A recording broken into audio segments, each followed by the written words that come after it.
बिस्मिल्लाहिर्रहमानिर्रहीम। तो आज का हमारा टॉपिक होने जा रहा है जी एलिमेंट्स ऑफ प्ले।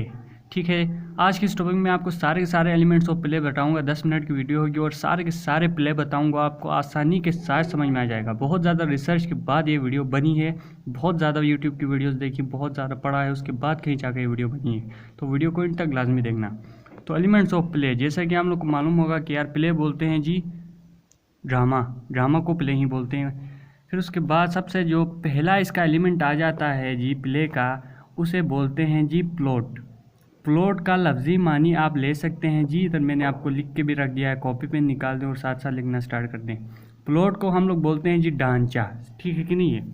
फिर इधर डिफिनीशन प्लॉट की ये है जी, series of event occurring in it has beginning middle and end. जैसा कि आप लोग जानते हैं भी किसी भी कहानी का एक बिगिनिंग पार्ट होता है, शुरू का हिस्सा होता है, एक मिडल पार्ट होता है और उसके साथ ही एक एंड पार्ट मतलब कि आखिर का जो हिस्सा होता है। तो इसी को देसी ज़बान में अंग्रेज़ों ने प्लॉट का नाम दे दिया है। सही हो गया।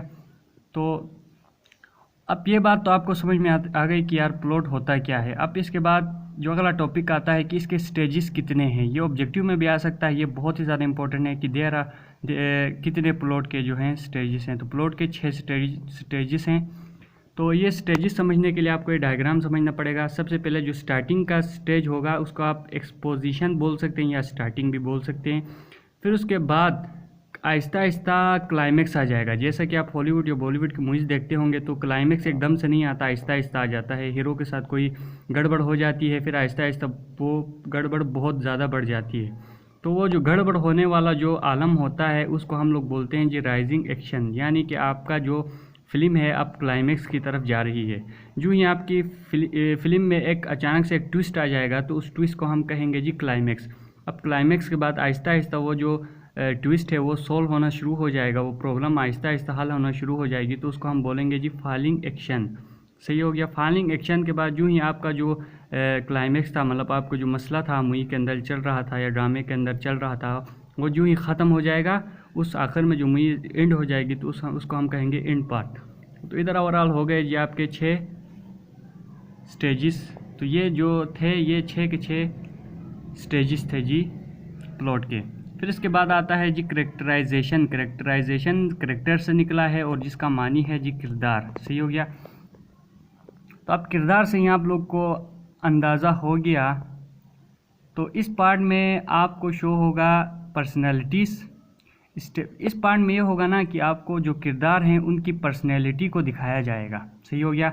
आपको आहिस्ता आहिस्ता हीरो है तो हीरो की पर्सनैलिटी बिल्डअप की जाएगी। ज़्यादा से ज़्यादा 15-20 मिनट में स्टार्टिंग में आपको आइडिया दिया जाता है कि ये हीरो किस टाइप का है या इस ड्रामे में जो किरदार है वो किस टाइप का है, आया बदमाश है या शरीफ सा है। ये सारा कुछ इस करेक्टराइजेशन में किया जाता है। और दूसरा काम इस करेक्टराइजेशन में किया जाता है कि एस्टेब्लिश कनेक्शन बिटवीन कैरेक्टर्स के दरमियान कनेक्शन को बनाया जाता है। दो कैरेक्टर्स हैं, उन दोनों कैरेक्टर्स को उन दोनों के बीच में आपस में कोई ना कोई कनेक्शन दिखाया जाएगा। ये आप मूवीज़ देखते होंगे तो आपको आइडिया हो रहा होगा कि मैं क्या बोल रहा हूँ। उसके बाद ये टाइप्स। अब इस करेक्टराइजेशंस के फर्दर 2 टाइप्स हैं, और 2 टाइप्स नहीं है, सॉरी 6 टाइप्स हैं। ये इंपॉर्टेंट है, ये भी ऑब्जेक्टिव में आ सकता है या कहीं भी सवालात, ये बहुत ज़्यादा पूछे जाने वाले सवालात हैं, तो आपको ज़रूर तैयार करने चाहिए। सबसे पहला है जी मेजर कैरेक्टर। मेजर कैरेक्टर में कुछ बताने की ज़रूरत भी नहीं है, क्योंकि आप लोग को पता होगा कि मेजर कैरेक्टर किसे कहते हैं। अगर ड्रामा है तो ड्रामा में जो हीरो होगा, जो हीरोइन होंगे, वही दोनों उसके मेजर कैरेक्टर होंगे। अब उसके बाद बात आती है जी माइनर कैरेक्टर। इधर साइड में मैंने डॉट लगाए हैं, ये कैरेक्टर मैंने नहीं लिखा है, कैरेक्टर की जगह 2 डॉट लगा दिए। तो माइनर कैरेक्टर का मतलब है जी सपोर्टिंग कैरेक्टर। सही हो गया। कॉपी पेन निकाल के साथ साथ लिखना स्टार्ट कर दें। जो सपोर्टिंग कैरेक्टर होते हैं ना, मिसाल के तौर पर हीरोइन की माँ, हीरो का अब्बू, भाई, कुछ भी हो सकता है, ये इनके सपोर्टिंग कैरेक्टर हैं और इन सपोर्टिंग कैरेक्टर को माइनर कैरेक्टर कहा जाता है। फिर स्टैटिक कैरेक्टर, जैसे कि आप लोग अगर फिजिक्स आपने पढ़ा होगा तो वहाँ आपने पढ़ा होगा लाजमी स्टैटिक इक्विलिब्रियम। स्टैटिक मतलब rest.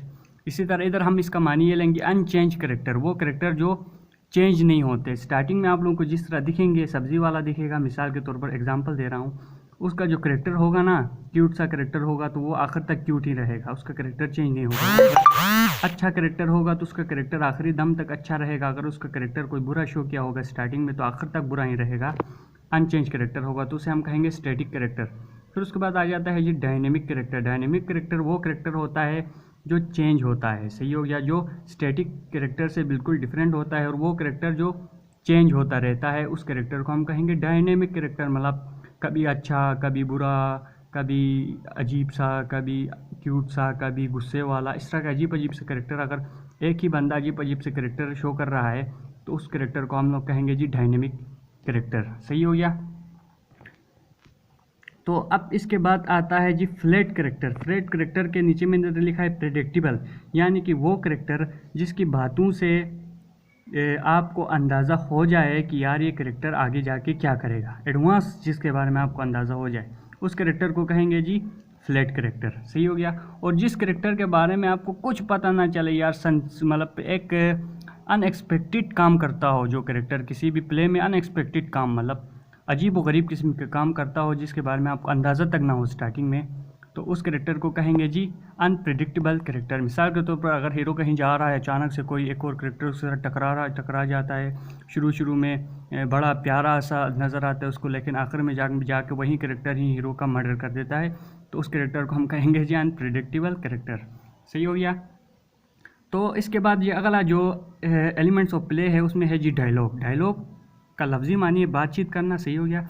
It reveal the nature of the character. अब प्ले के अंदर डायलॉग का काम क्या होता है? डायलॉग का काम ये होता है कि वो नेचर ऑफ अ कैरेक्टर का जो नेचर है उसको दिखाए। मिसाल के तौर पर अभी मैं कैसा हूँ, आप लोगों को मेरी बातों से अंदाज़ा हो जाएगा काफ़ी हद तक कि ये बंदा कैसा है। मिसाल आप किसी बंदे से मिले हैं, आपको फर्स्ट इंप्रेशन में ही उसके बारे में काफ़ी चीज़ें पता चल जाती हैं महज उसके डायलॉग, उसकी बातचीत के अंदाज से, सही हो गया।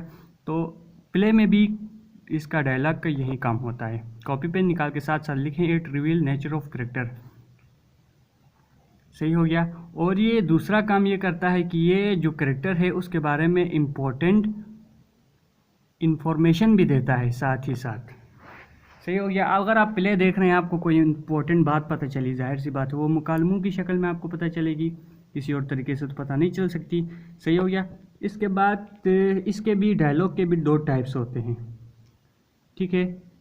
पहला है जी मोनोलॉग, इधर आपको दिख रहा होगा MONOLOG, मोनोलॉग, यानी कि अगर आपका जो कैरेक्टर है वो अपने आप से बातें कर रहा है तो उस टाइम पे वो जो बातें कर रहा है उन बातों को हम कहेंगे जी मोनोलॉग डायलॉग है, ये अपने आप से बातें कर रहा है। लेकिन अगर जो आपका जो कैरेक्टर है वो बहुत ज़ोर से, बहुत ही ज़्यादा एग्रेशन के साथ या बहुत ही ज़्यादा पोलाइटली, यानी कि अपने लहजे पर दबाव के साथ कोई बात कर रहा है, तो उसे हम कहेंगे जी, ये मुझे खुद पढ़ना सही से नहीं आ रहा होगा, आप लोग इधर नोट कर लें, SOLILOGUY, नहीं क्यों UI है लास्ट में। तो इसमें क्या होता है जी, loud speaker with lots of expressions. आपका जो कैरेक्टर है वो लाउड स्पीकर होगा और उसके एक्सप्रेशंस बहुत ही ज़्यादा होंगे। एग्रेशन भी हो सकता है, हैप्पीनेस वाले भी हो सकते हैं इसमें, लेकिन शर्त यह है कि उसका कैरेक्टर जो है ना, कैरेक्टर का जो एक्सप्रेशन है ना, वो एक बहुत ज़्यादा एक्सप्रेशन में बात करे और लाउडली बात करे, तो उस टाइम पर हम कहेंगे कि इसका जो डायलॉग है ये इस टाइप का है, दूसरी टाइप का, सही हो गया। अब इसके बाद आ जाता है जी एक्शन। अगला जो एलिमेंट ऑफ प्ले है जी एक्शन। एक्शन से आपको ही पता चला कि लफ्ज़ एक्शन ही किसे कहते हैं। मिसाल के तौर पर character interact and give out their experiences on stage में, जाहिर सी बात है प्ले तो आपका स्टेज में ही होता है, कैमरे के सामने भी एक मतलब स्टेज है वो, तो फिर उधर जो कैरेक्टर है ना, डायलॉग की मदद से, सही हो गया, और अपने हरकत और सरकनात के ज़रिए और अपने एक्सपीरियंस के ज़रिए इंटरेक्ट करता है दूसरे कैरेक्टर के साथ, उसको हम कहेंगे एक्शन।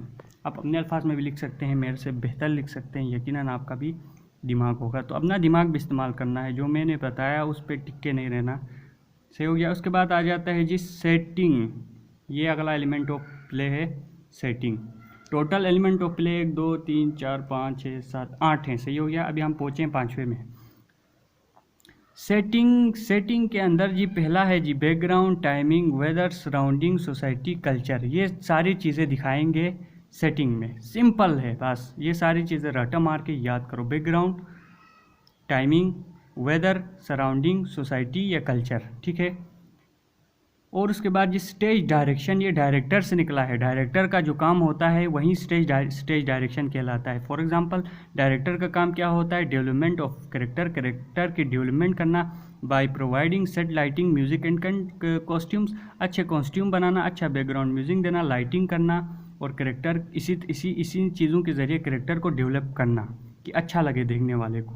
फिर उसके बाद आ जाती कॉन्फ्लिक्ट बोल सकते हैं आप सस्पेंस को, सही है, कॉन्फ्लिक्ट बोल सकते हैं जी सस्पेंस को, ठीक है, लफ्ज़ी माने आप इसका सस्पेंस ले लें। और कॉन्फ्लिक्ट में क्या शो होगा आपको, स्ट्रगल, फाइट, कॉम्प्लिकेटेड, ETC, ये 3 चीज़ें आपको कॉन्फ्लिक्ट में दिखाई जाएंगी, स्ट्रगल, फाइट, कॉम्प्लिकेटेड, ETC, ठीक है, कॉम्प्लिकेशन लिखें आप, कॉम्प्लिकेटेड मैंने गलत लिख दिया। फिर उसके बाद आ जाता है थीम तो बोलते हैं जी मेन आइडिया, कि ये जो आप पूरी कहानी थी इसका मेन आइडिया क्या था। मिसाल के तौर पर अगर एक मूवी आप देख के आते हैं, एक एक्ट देख के आते हैं जिसमें एक फ़ौजी की कहानी है जी, वो जंग में फंसा हुआ था, तो आप लिखेंगे कि इसका जो थीम थी वो स्ट्रगल ऑफ वार थी। सही हो गया। तो इसी के साथ वीडियो एंड करते हैं। अगर आपको वीडियो अच्छी लगे तो चैनल को लाजमी सब्सक्राइब कर देना, लाजमी कर देना याद से। तो उम्मीद है आपको वीडियो अच्छी लगी होगी। अपना ढेर सारा ख्याल रखें। वस्सलाम।